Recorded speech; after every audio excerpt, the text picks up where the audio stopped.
Hoje é dia 23, sexta-feira. Bora almoçar e falar um pouquinho sobre política aqui juntos, né? Pois é, tem muita coisa acontecendo. Não sei se você está sabendo, mas uma matéria da Veja diz que o PT desistiu de usar urnas eletrônicas e a eleição deles vai ser no papelinho. Isso aí deu uma repercussão muito grande. Tem muita gente argumentando sobre essa postura do PT, virou alvo de críticas. Outro ponto é que Finlândia e Reino Unido já estão emitindo alertas imediatos de que a qualquer momento a Rússia pode atacar a Europa. Meu amigo, tá tudo muito tenso. Se isso acontecer, pensa na reviravolta mundial que vai acontecer. Então, precisamos falar um pouquinho sobre geopolítica também. Outro assunto que nós vamos falar é desse caro rapaz aqui, Nicolas Ferreira, que, na minha visão, fez uma jogada de mestre numa ação junto ao Supremo Tribunal Federal. Colocou, de certa forma, os ministros do Supremo na parede. Agora, eles terão que se manifestar. E aí, as repercussões que podem vir dessa manifestação poderão ser muito negativas para o próprio Supremo Tribunal Federal. Outro ponto que a gente vai falar é sobre a tal trama golpista Tabajara. Pois é, o Almir Garnier, que é almirante da Marinha, ele resolveu contestar uma decisão de que uma testemunha, também comandante, já indicado pelo Lula, poderia faltar à audiência da tal trama golpista. Mas ele disse, é ele que vai confirmar que não teve pressão nenhuma por parte do governo Bolsonaro para qualquer tipo de golpe. Impressionante a decisão que o ministro Alexandre de Moraes tomou sobre este caso. Inclusive teve o Serrão também, que fez um comentário sobre isso e a gente vai analisar. E por fim, já temos data de quando é que Eduardo Bolsonaro volta ao Brasil. Voltar como? Se o PT acabou de pedir a prisão dele. Vamos entender tudo isso? Então não esquece de se inscrever no canal, curtir, compartilhar, é muito importante o seu apoio, é muito importante que você compartilhe os vídeos. Afinal, as pessoas precisam entender o que está acontecendo no nosso Brasil. E aí, confere se você não está inscrito aí, dê uma força pra gente, vamos bater a nossa meta, 2 milhões de seguidores até o meio do ano. Bora pra cima? Então vem comigo, que agora é notícia. Pois é, pessoal, o PT virou alvo de críticas pesadas depois dessa matéria da Veja. E cá entre nós, essa matéria da Veja foi preparada, entregue de bandeja para a oposição poder malhar o PT. Mas calma que eu vou te explicar toda a verdade sobre essa matéria aqui. É o seguinte, o PT desiste de urnas eletrônicas e terá eleição interna com voto impresso. Com impossibilidade de empréstimo dos equipamentos em todos os estados, a legenda escolheu para fazer a votação em cédulas de papel. E aí é óbvio que você vai falar, mas peraí, não é a turma aí que fala que tudo é maravilhoso e não está querendo usar sistema eletrônico, está querendo voltar ao entrincheiramento do retrocesso das urnas de papel? Como assim? Calma que eu tô aqui para te explicar, meu amigo. Calma, que o meu intuito é trazer a informação de qualidade. E aí você tem que tomar cuidado para não falar coisa que pode te dar dor de cabeça e problema depois. Tá, por que a eleição interna do PT se dará com cédulas de papel? Primeiro, o PT ele fez o pedido para usar as urnas eletrônicas lá do TRE. Fez o pedido. O negócio é que o TRE disse que não dava para liberar a cédula, as urnas eletrônicas, em todos os estados. Então o PT queria utilizar essas urnas eletrônicas. O que, para mim, já é esquisito demais o sistema, né, de votação que é definido para escolher, né, presidente, para escolher todo mundo, vá para a mão de partidos e fique um tempo na mão do partido e depois volte para o TRE. Cá entre nós, a gente sabe que tudo pode acontecer. E quem garante que o código dessas urnas não seriam alterados? Então, aqui eu acho que o TRE não errou, não tem que emprestar urna eletrônica para partido, não. Mas, então foi por isso, né, Sandro? É que o PT queria usar, mas é porque o TRE não emprestou? Também não é bem assim, tá? Por quê? Porque o PT, já que acredita tanto no sistema eletrônico, ele poderia criar o seu próprio sistema eletrônico, um próprio sistema de votação. E aí eles usaram o seguinte argumento: oh, nós não teremos tempo hábil para criar um sistema de votação. Ah, gente, que desculpinha mais mequetrefe. Eu nunca contei um segredo pra vocês aqui.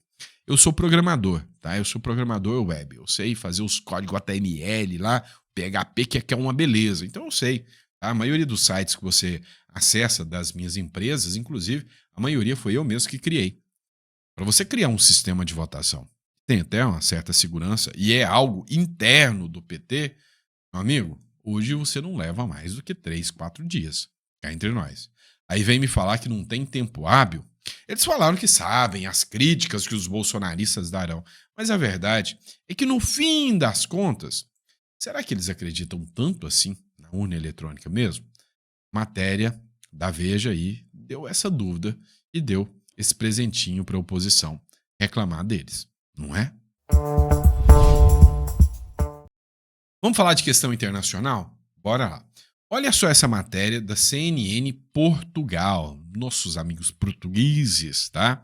A Finlândia está a preparar-se para o pior. Os primeiros 35 quilômetros da vedação na fronteira com a Rússia já estão prontos.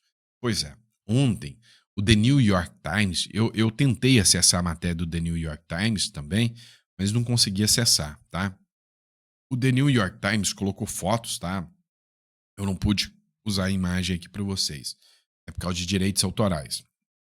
The New York Times postou fotos com imagens do exército russo já, né, entrincheirando ali a fronteira com a Finlândia. E a Finlândia começou a correr, né, ter uma corrida armamentista agora para se proteger da Rússia. Segundo a CNN Portugal, a Finlândia está a intensificar a sua segurança face à crescente presença militar russa junto à fronteira, antecipando um possível reforço das tropas russas após o fim da guerra na Ucrânia.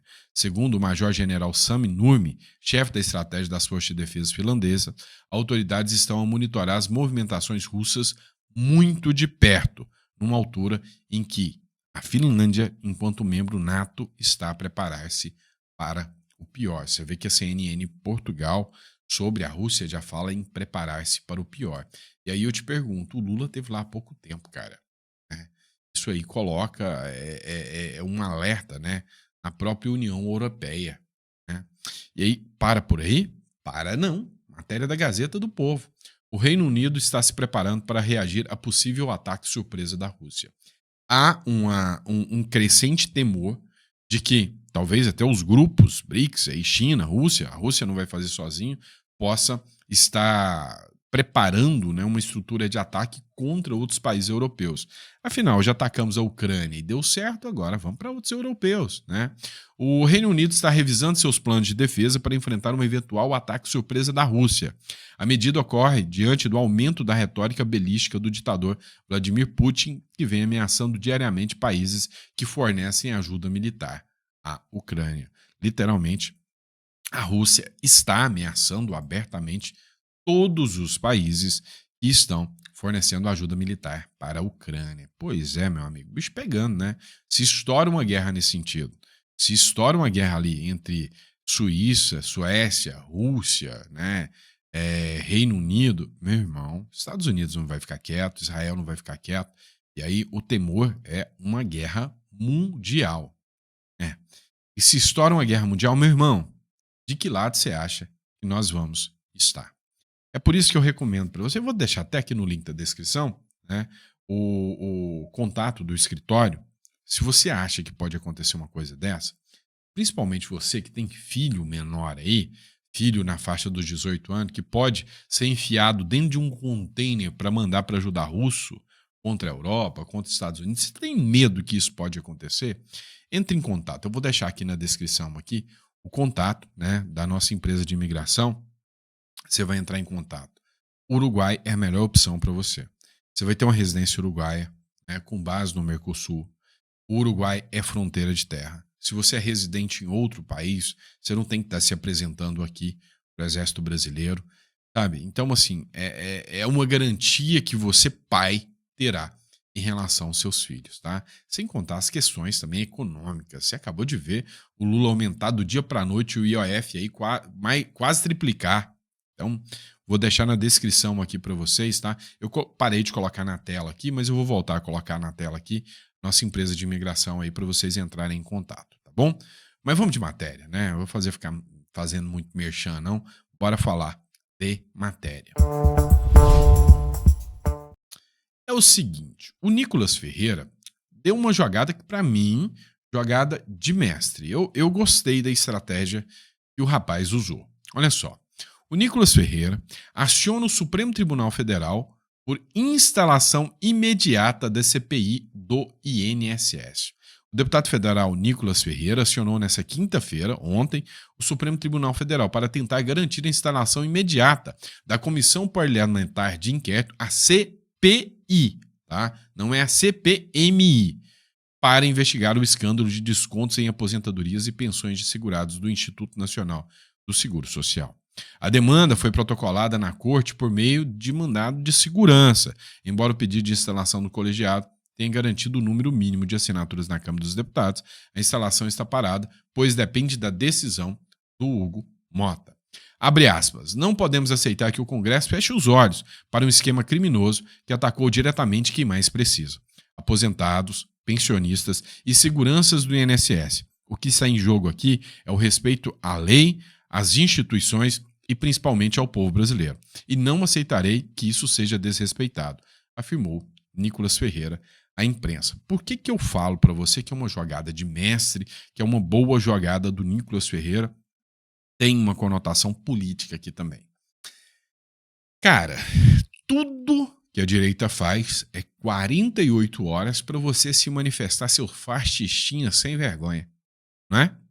Agora, roubo do INSS, envolvimento de sindicato que está ligado ao próprio irmão do Lula, o STF simplesmente não falou nada até agora. Eles que se manifestam sobre tudo. Sobre esse caso do INSS, ninguém falou nada, ninguém deu 48 horas para ninguém, ninguém mandou destituir, deu 48 horas para destituir ministro, ninguém convocou ministro, nem declarou nada por parte do STF. Isso aí ficou escancarado, né? A sociedade está vendo isso. A própria Folha de São Paulo, ou Estadão, não lembro, falou, cadê as 48 horas para se manifestar? Né? Tá todo mundo esperando uma manifestação por parte do STF sobre esse caso aí do rombo do INSS. Agora, de um jeito ou de outro, eles vão ter que se manifestar. Se eles instauram uma CPI, ele cria, sabe, um buraco no governo Lula, porque a oposição vai deitar e rolar dentro da Câmara dos Deputados com uma CPI.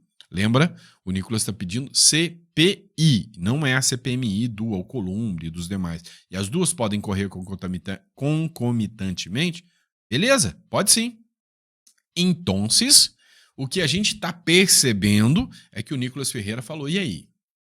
O STF, você é a favor de descobrir quem roubou os velhinhos? Ou você vai passar pano para proteger o governo Lula e mostrar para a sociedade que você não está nem aí para os velhinhos? Essa foi a intenção do Nicolas Ferreira. Se o STF fala, sim, vamos proteger os velhinhos, vai para cima com a CPI, o governo Lula vai receber uma porrada de ataques dentro dessa CPI por parte da oposição. Se o STF falar não faça CPI, aí o discurso contra o STF vai ser maior ainda, né? E aí o STF vai queimar, de certa forma, mais a sua imagem perante a sociedade e os aposentados vão cobrar. Ô, STF, qual é a sua? Você não quer que investiga? Por quê? O que tá pegando? Entenderam o tamanho do buraco? Isso aí? Então, para mim, jogada inteligente do Nicolas Ferreira. O que você pensa sobre isso? Tá? Pessoal, vocês viram que eu dei um break aqui, né, sobre as questões da nossa novela preferida, sanções amorais e tudo, para mim poder mesclar um pouco. Senão eu não fico falando só disso. Tudo quanto é jornal tá falando disso agora, então a gente tá tentando mesclar as informações para vocês. Bora falar do plano de golpe Tabajara. Bora pra cima? Seguinte, vamos explicar o que está acontecendo. Vocês estão sabendo, existe um plano de golpe Tabajara julgado lá no Supremo Tribunal Federal. E aí começou a oitiva dos comandantes. Só que essas oitivas dos comandantes não estão nada boa para o Supremo Tribunal Federal.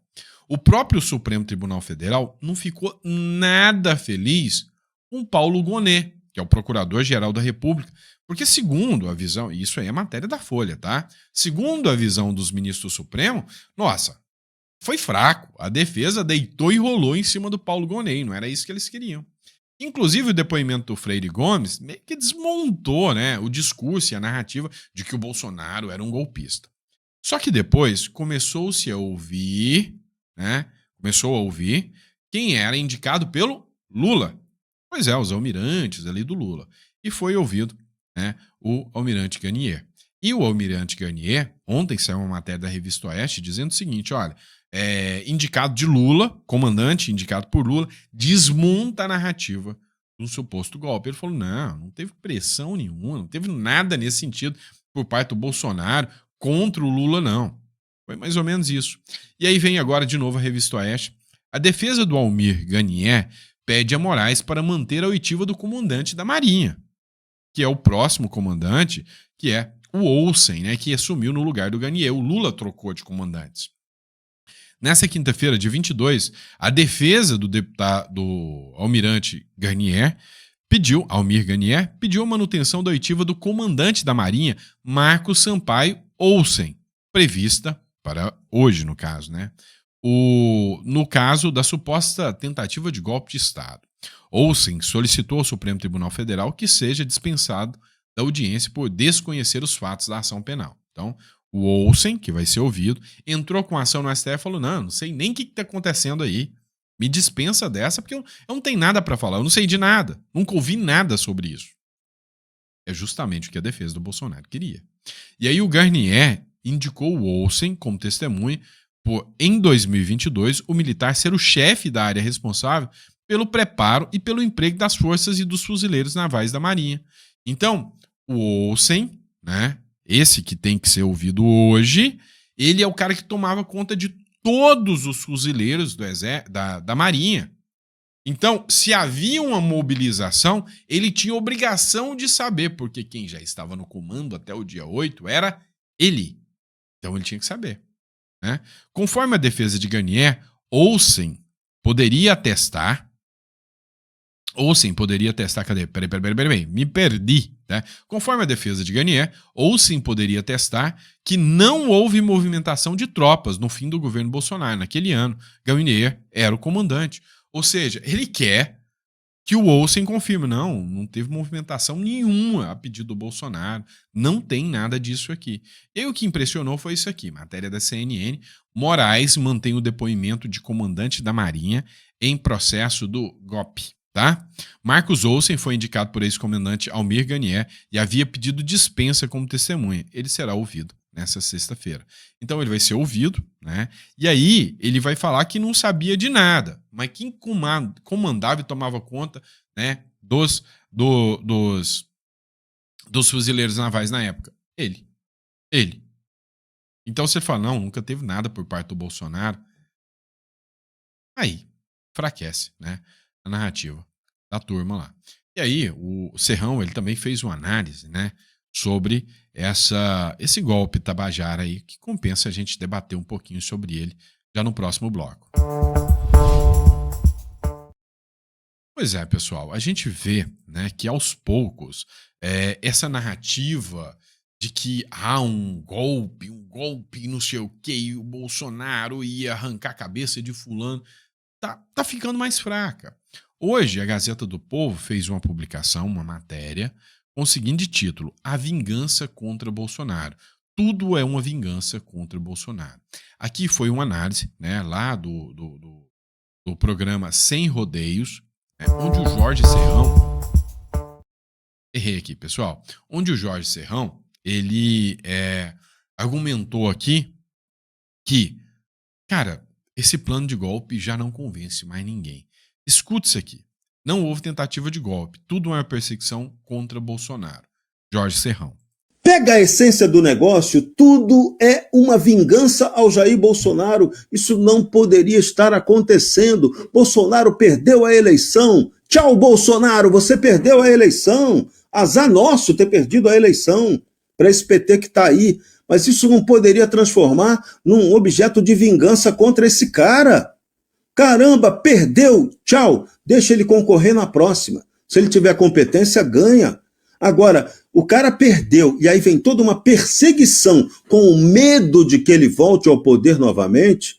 Isso é inadmissível. E aí toda a série de erros que vem sendo cometidas em sequência estão redundando agora aí, ó. O americano vai dar na cara da gente. Missão dada, missão cumprida. Vai bater na carinha assim, mas vai ser um tapão que o americano vai dar na cara da gente. Eu insisto, é na cara da gente. Brasileiros, nós estamos bancando os manés, os otários, porque a gente não consegue ter mobilização política suficiente para mudar esse país corretamente. A gente não estabelece o debate correto sobre a questão. A questão de urna eletrônica, não tem que debater urna eletrônica, caramba! Tem que debater o processo eleitoral como ele tem que acontecer. Processo eleitoral tem que ter contagem pública de voto e processo eleitoral não pode ter censura. São dois pressupostos fundamentais para a eleição. E a gente, de novo, não discute isso. Caramba, isso enche o saco. Classe política de merda que a gente tem no Brasil. Caramba!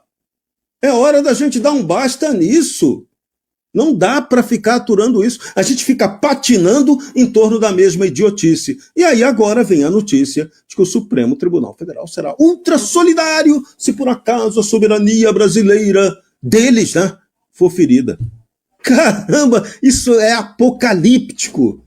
Eu não acredito que a gente está lendo, ouvindo isso e achando isso normal. Né? Parece papo de mané. Aí merecemos o título distintivo de mané, que é mané, tem que ser mané para assistir essa história e achar que está normal. Não está normal. A gente recebeu uma sanção americana porque a gente viola direitos humanos, isso tinha que ser um motivo de vergonha. A gente receber sanção americana porque a gente está abusando do poder, caramba, isso tinha que ser motivo de vergonha absoluta. De pedido de demissão, de exoneração do cargo. Por vergonha na cara. Tinha que ter vergonha na cara. Não é dar tapinha de missão dada, missão cumprida, não. É vergonha na cara para sair do cargo. Pedir carona no foguete do Elon Musk para Marte. Pega a essência do negócio, tudo é uma... E aí vocês viram um trecho que o Serrão fala em caso um escândalo como esse acontecesse, era caso da própria pessoa pedir demissão, pedir para sair. Cara, dá uma olhada na diferença entre o Japão e o Brasil. Ministro do Japão renuncia após dizer que recebe arroz de graça. Não, olha que loucura. O ministro da Agricultura do Japão, Takuo Eto, renunciou ao cargo nessa quarta-feira, após causar indignação pública ao afirmar que nunca precisou comprar arroz, pois recebe o alimento dos apoiadores.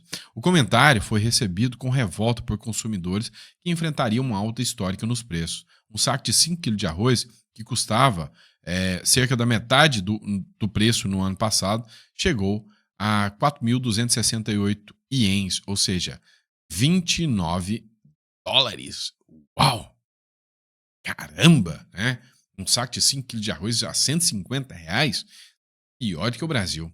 Mas olha só, o que ele fala? Eu sou ministro da Agricultura, onde eu ia chegando, o povo ia me dando arroz. Então eu nunca precisei comprar arroz porque eu sou ministro da Agricultura. Imediatamente o povo saiu em revolta, desesperado, falou, que é isso? Que escárnio, que falta de senso. O cara pediu para sair, pediu renúncia, pediu desculpas, pediu perdão ao povo japonês por causa disso. Você vai ver isso acontecer algum dia aqui no Brasil? Jamais. Vamos lá, pessoal. Já que a gente falou desse posicionamento dos Estados Unidos sobre Moraes, olha só essa publicação do jornal Metrópolis que está atinente, né, ao retorno do Eduardo Bolsonaro. O Eduardo Bolsonaro voltará ao Brasil em julho, diz Valdemar da Costa Neto. O presidente nacional do PL, Valdemar da Costa Neto, afirmou que o deputado federal licenciado Eduardo Bolsonaro deve voltar ao Brasil em julho, quando venceria a licença de permanência nos Estados Unidos. Depois de 4 meses, ele tem que voltar. Lógico, ele vai voltar. Ele vai continuar o trabalho dele. É um parceiro de primeira hora que vem lutando pela política. É um camarada de respeito, sério e delicado. A gente não vê a hora dele voltar. Quando vencer a licença de 4 meses, acho que daí ele volta. Fecha aspas. Eu acho impressionante como que o Costa Neto, né, não perdeu o velho hábito de chamar os demais de camarada, né? Ô camarada. Camarada. Quem costuma chamar os outros de camarada, vocês sabem quem é. Agora, a gente precisa entender algum ponto aqui. Você, na pele do Eduardo Bolsonaro, com o PT pedindo a prisão preventiva sua, depois de ter articulado muito lá com o Donald Trump as sanções ao ministro Alexandre de Moraes, depois de tudo isso, você ia brotar no Brasil, meu chapa? Não, né? Então, assim, eu acho que é pouco provável. Eu acho que já não tem muito diálogo entre o Valdemar da Costa Neto e o Eduardo Bolsonaro. Até porque o que a gente tem observado hoje, né, é que o Eduardo Bolsonaro tá ressentido com o PL. O PL disse que daria apoio financeiro, né, deu incentivo para que o Eduardo Bolsonaro fizesse essas articulações lá nos Estados Unidos.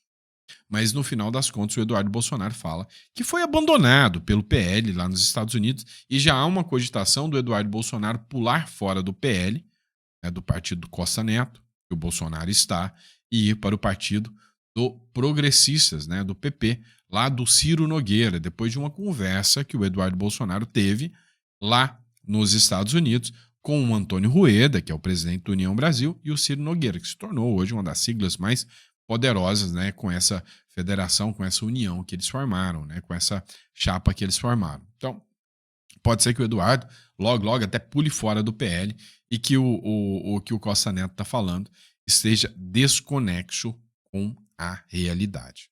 Então, duvido muito. Eu, na pele de Eduardo Bolsonaro, não regressaria, né, para, de forma alguma, para o Brasil, não. Tá? E aí, quanto a financiar-se, cá entre nós, vamos ser sinceros aqui. O Eduardo Bolsonaro é o Eduardo. Se ele for produzir conteúdo para a internet, ele ganha mais do que deputado federal. Vocês sabem disso. Sem contar que ele, né, é um cara muito bem articulado. Se ele for dar mentorias de como você entrar na política, muita gente vai pagar caríssimo para ser mentorado por ele. Uma coisa que o Eduardo Bolsonaro não precisa é se preocupar com o dinheiro devido à pessoa que ele se tornou. Vamos ser sinceros. Eu, na pele do Eduardo Bolsonaro, cá entre nós, fácil, eu faturava 450 mil por mês, né, se eu tivesse o potencial político que esse cara tinha, só montando uma escola para formação política, produzindo conteúdo para internet, vendendo conteúdo. 450 mil para o Eduardo Bolsonaro é assim, ó, fácil. Então, eu, na pele dele, não voltar, mas de jeito nenhum, tá? É isso. Vamos para a próxima matéria. Pessoal, é o seguinte, tá saindo aí uma discussão, né, de que o STF tá querendo colocar, né, o grosso no brasileiro para salvar o seu próprio umbigo, né? Tá essa matéria sendo publicada aqui, divulgada, né? Quem publicou foi a vereadora Samantha Cavalcante, e ela publicou o seguinte, ó, urgente. O STF sugere que o Lula jogue o Brasil no fogo para defender o ministro Alexandre de Moraes. Olha o trecho dessa matéria aqui, onde, né, visivelmente a Globo fala, olha, o STF pressionou o governo Lula para tomar atitude contra o Trump para defender o ministro Alexandre de Moraes. Ou seja, é uma nação inteira, né, tendo que servir de escudo para blindar um CPF. Ela conversou com ministros do Supremo que estão defendendo a reação do governo Lula em torno do ministro Moraes após essa ameaça do deputado ali dos Estados Unidos, do governo americano, né? Ela disse que conversou aqui, ó, com 4 magistrados que defenderam que representantes do governo Lula comuniquem ao governo Trump que não cabe aos Estados Unidos intervir no poder judiciário de outro país. Então, só para mostrar aqui a repercussão interna. Pessoal, a gente precisa até restabelecer a verdade. O que os Estados Unidos está fazendo não é intervir no poder judiciário de outro país. Essa informação encontra equívoco aqui. Por quê? Porque o que os Estados Unidos estão fazendo é barrar dentro do seu território, dentro, né, da sua área, está barrando literalmente, né, a entrada de uma pessoa. E está sancionando uma pessoa, que é o ministro Alexandre de Moraes. O impacto não é sobre a Suprema Corte. Vamos lá. Onde é que as sanções serão aplicadas da Lei Magnitsky? Eles podem entrar aqui e arrancar o Alexandre de Moraes e prender o Alexandre de Moraes? Não podem. Seria violação da soberania. Mas a aplicação de apreensão de todos os bens do Moraes e dos aliados ao Moraes? Pode? Pode. A retirada do visto de todos os ministros do STF? Pode? Pode. Aí o Brasil tira os vistos também dos ministros, né, da Suprema Corte americana, dê a resposta igual, e isso não é violação de soberania. A violação de soberania é impedir a atuação dos ministros aqui, interferir no trabalho. Então, não. Por exemplo, implementar ali as sanções econômicas. É lá no CPF. Então, está se criando aqui, se fazendo uma narrativa. O que a gente percebe é que está estruturando, de certa forma, uma narrativa que é para, sabe, meio que te fazer de trouxa mesmo, né? Para que te dê a impressão de que, olha, os Estados Unidos violando a soberania nacional. E aqui eu estou falando como advogado. Não é uma violação da soberania nacional, é uma relação entre Supremo Tribunal Federal, não, é uma relação entre Alexandre de Moraes com o governo norte-americano. Em momento algum, há aplicação de sanções dos Estados Unidos contra o STF como um todo, contra a atuação do STF aqui dentro do Brasil. Isso não está acontecendo.